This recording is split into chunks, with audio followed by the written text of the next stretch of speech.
Cleveland needs to bounce back in a big way in Game 4 if they want to keep Toronto from getting back into this series. The Raptors had an absolutely blistering start from 3 in Game 3. They looked infinitely more comfortable just at the beginning of the game than they did at any point through Games 1 and 2.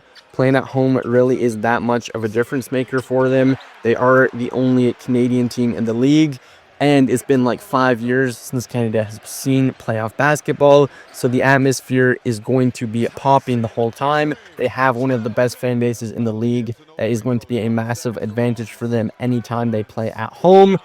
That did very clearly rattle the Cavs a little bit early on. They had a very slow shooting start. They were making enough hustle plays to keep it tight, and Toronto wasn't quite locking in on their defensive rebounding or stopping Cleveland's bigs from getting their driving lanes. But later on, Toronto was able to lock in on those two key components, and that did lead to the absolute blowout that we saw later on.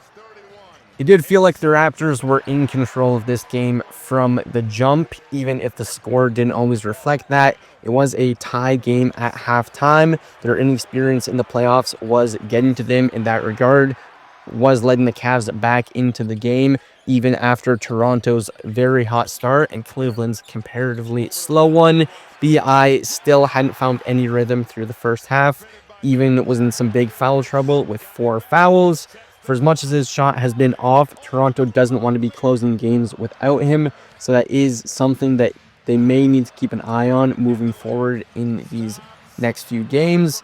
BI isn't really known for getting into foul trouble, so it shouldn't be a big issue. But again, even though his shots haven't been falling, they do want him in the clutch. He is going to be their big shot maker should they end up in a clutch time game.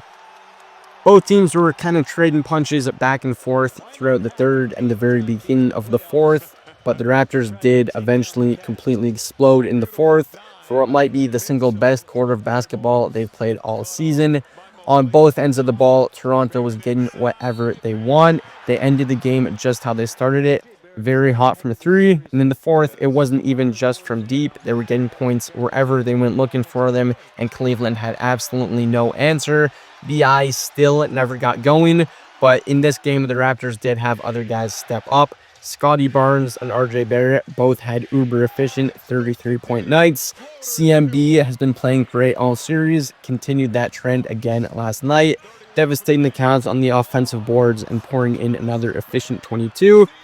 And then we also saw Jamison Battle having the game of his life by going 5 for 5 in the fourth quarter alone for 14 points and plus 20 in the game overall.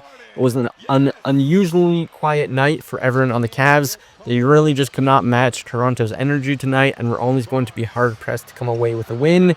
But it would have been in their best interests to not let that blowout in the fourth happen. That is going to give Toronto a lot of confidence heading into Game 4.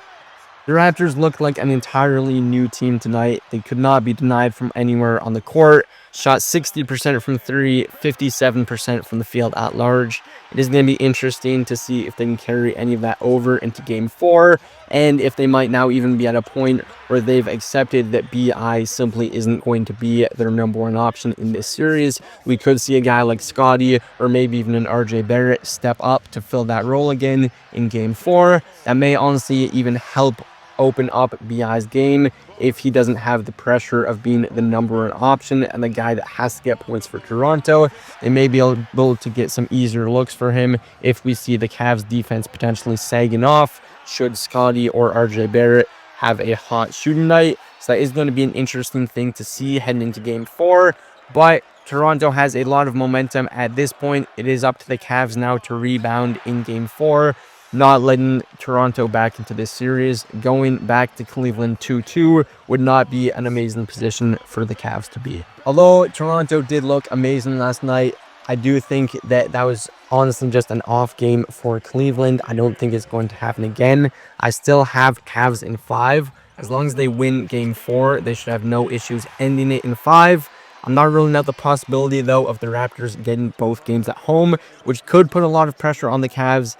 Even in that scenario, though, I don't think that they would lose at home in Game 5. That would be a must-win game for them. So I think that at the very least, they would win Game 5 and then put it away in 6. But I still see this one being over in 5. I don't think Toronto is quite able to carry over the momentum from the end of Game 3.